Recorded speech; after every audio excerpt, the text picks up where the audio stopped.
Olá, queridos companheiros de jornada, amados irmãos, estamos aqui para mais um vídeo. E hoje nós vamos falar sobre o fim dos tempos. A expressão fim dos tempos tem apavorado muita gente, por ter sido entendida como o fim do mundo, ou até do universo inteiro. Entretanto, um estudo sereno do assunto evidencia que se trata apenas do fim de um grande ciclo na marcha evolutiva da humanidade terrena. Nas profecias em que se refere ao fim dos tempos, Jesus, mais do que nunca, usa de alegorias com imagens fortes e coloridas. É que os homens que o ouviam, então, eram inteligências ainda rudes, incapazes de compreender abstrações metafísicas e de apanhar a delicadeza das formas.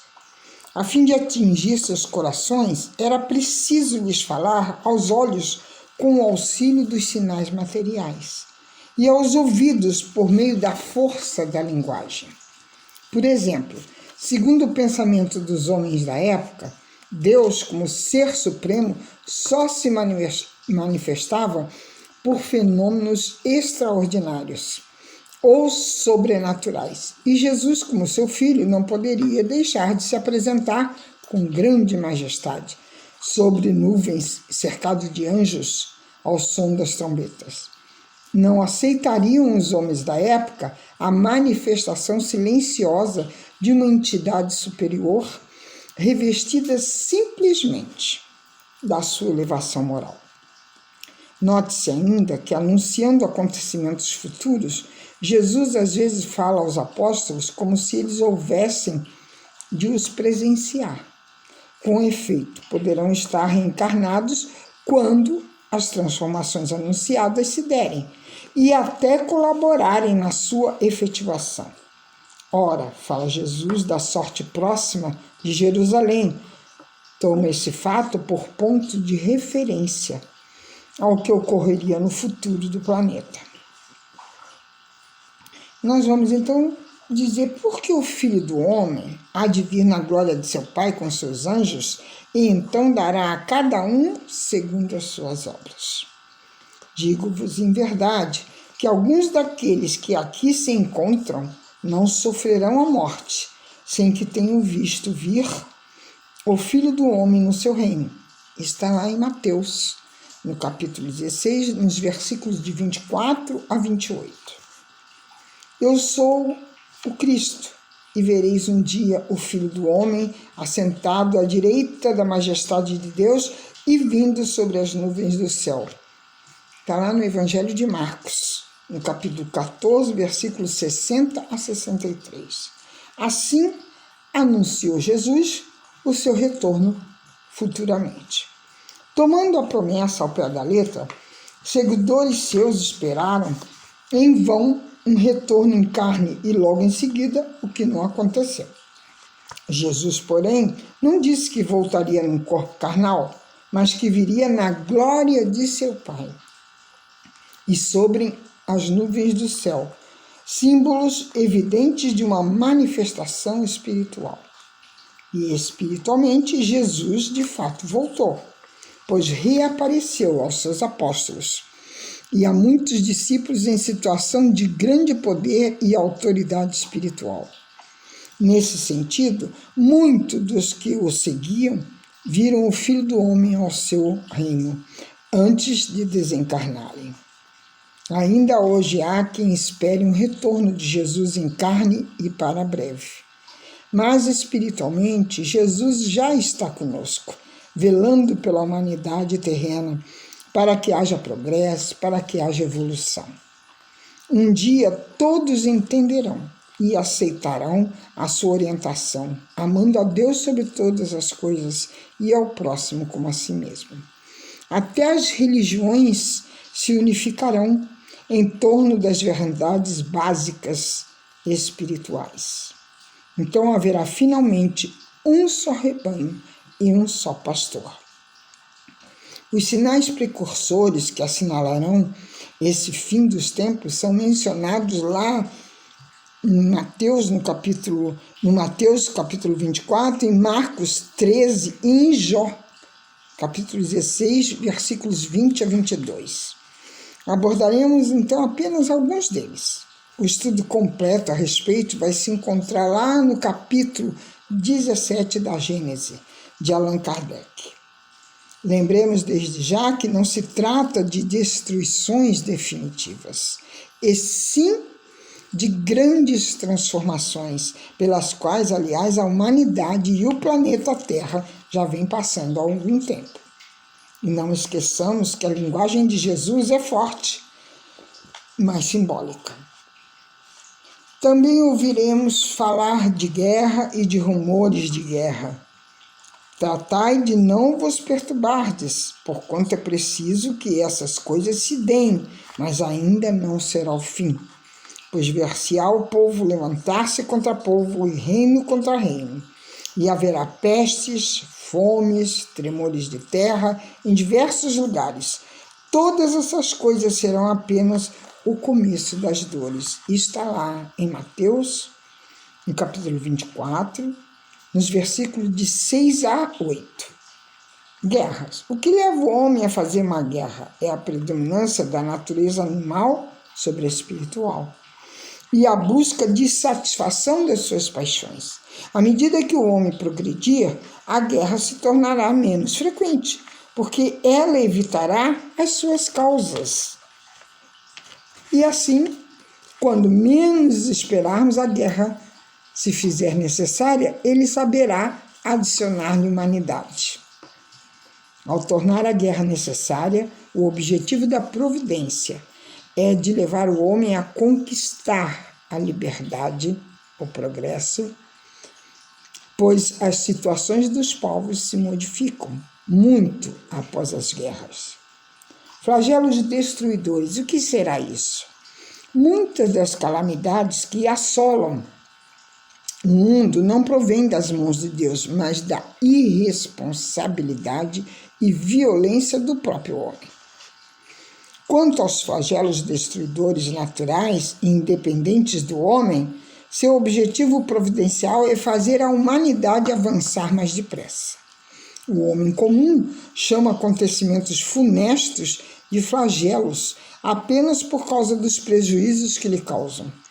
Todavia, esses transtornos são frequentemente necessários para as coisas chegarem mais prontamente a uma ordem melhor, realizando-se em alguns anos o que necessitaria de muitos séculos.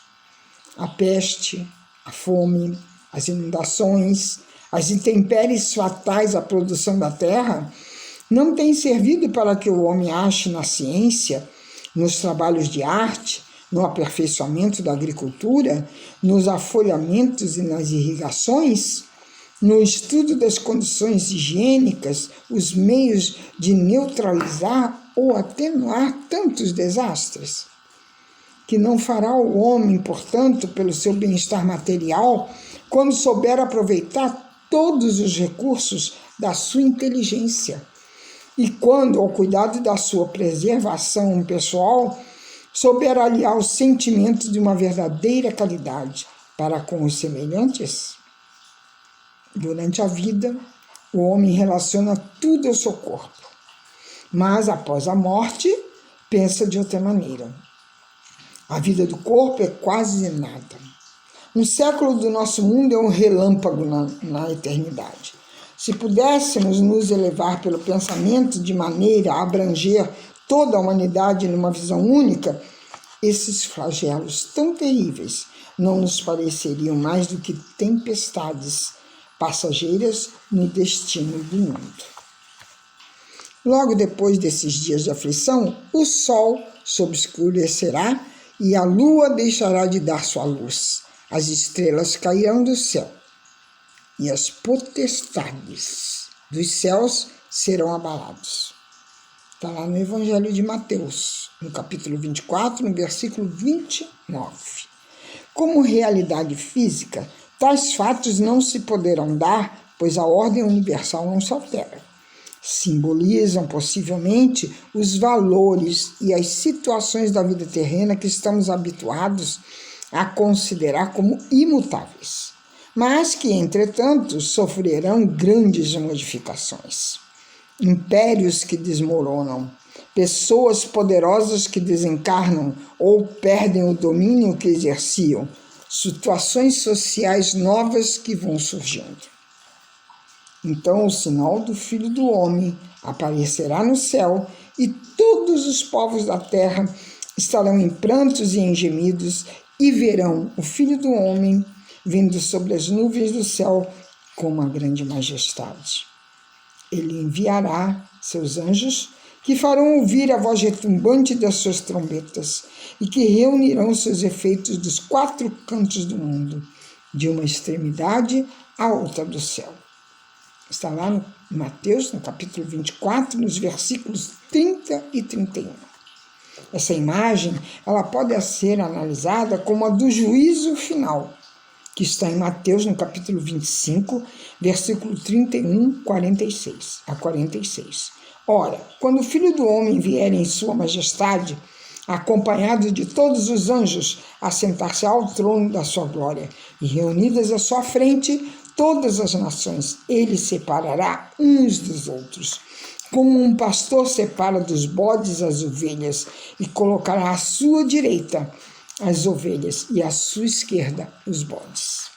Então dirá o rei aos que estiverem à sua direita: vinde, benditos de meu Pai. Devemos entender dessas predições que chegará uma época em que, pelo progresso moral dos habitantes da terra, será preciso fazer uma seleção entre os que acompanharam ou não esse progresso. Sabemos, à luz do Espiritismo, que o planeta Terra irá ascender. Então, na hierarquia dos mundos, de planeta de prova e expiação para planeta de regeneração. Os bons, que Jesus representa como ovelhas, criaturas úteis e mansas, terão direito a continuar reencarnando aqui. Os mansos herdarão a terra, diz o mestre no Sermão da Montanha. Mas os que não quiserem aproveitar os ensinamentos, os bodes viciosos e agressivos, serão exilados para mundos inferiores, onde expiarão seus erros, mas ao mesmo tempo terão novas oportunidades de se redimirem, progredindo e ajudando a progredirem os espíritos menos evoluídos de lá. O juízo, portanto, não é final, mas é geral, para todos os habitantes da terra, encarnados ou não. Cada qual em seu livre-arbítrio, e por seus atos se classificará ou como bode ou como ovelha. Levantar-se-ão muitos falsos profetas, que seduzirão a muitas pessoas, e porque abundará a iniquidade, a caridade, o amor de muitas pessoas. De muitos esfriará, mas aquele que perseverar até o fim será salvo. Estará em Mateus, no capítulo 24, nos versículos 11 a 13. É preciso estar vigilante para não ser enganado pelos falsos orientadores, sejam eles encarnados ou desencarnados, com suas doutrinas perniciosas. E nunca devemos desanimar do bem. Está lá no capítulo 21 do nosso Evangelho segundo o Espiritismo, haverá falsos cristos e falsos profetas. Com a pregação do Evangelho, esse Evangelho do Reino será pregado assim por toda a terra, para servir de testemunha a todas as nações. É então que o fim chegará. Está lá em Mateus, ainda no capítulo 24, nos versículos 24 a 14. Não será um mundo físico que terá fim quando o Evangelho estiver sendo pregado por toda parte. Será o velho mundo moral, porque a luz do Evangelho iluminará as consciências e fará ver a realidade da vida imortal. E levará a darem mais valor às coisas do espírito do que às da matéria. O Espiritismo vem contribuindo muito para que o Evangelho seja restaurado em sua pureza primitiva e divulgado a todas as pessoas. Ainda assim, não se trata de ver prevalecer a letra evangélica, mas as ideias que conduzem com a verdade e a moral cristã, mesmo que revestidas de outras formas científicas, filosóficas ou religiosas. Quanto a esse dia e hora, ninguém sabe. Nem os anjos que estão no céu, nem o Filho, mas somente o Pai. Está lá em Marcos, no capítulo 13, no versículo 32, essa afirmação. Nem mesmo Jesus pode predizer uma data certa para esses acontecimentos, porque a grande transformação para se completar dependerá do livre arbítrio das criaturas humanas, de que queiram ou não progredir, e que o façam mais depressa ou mais devagar. Entretanto, será possível ir percebendo o processo da transformação pelos indícios, não no sol nem nas estrelas, e sim no estado social e nos fenômenos de ordem moral do que físicos. Analisemos, pois, o nosso mundo e a nossa época do ponto de vista intelecto-moral e perceberemos muitos sinais dos tempos chegados. E percebendo a grande transformação que se deve operar no planeta e na humanidade, sabendo que somos também instrumentos dessa transformação para melhor, cumpramos nossos deveres, confiando na sabedoria, no poder e na bondade do nosso Pai. Enfrentemos as mudanças necessárias ao progresso da Terra com coragem, com resignação, com esperança e com muito amor. Que possamos, assim, estarmos nos preparando para essa grande mudança que a Terra vai sofrer, de prova e expiação para a regeneração. E que possamos fazer jus a estarmos reencarnando numa Terra regenerada. Só depende de nós. Somos herdeiros de nós mesmos. E cabe a nós escolher o caminho, a porta estreita ou a porta larga. Beijem seus corações e até o próximo vídeo.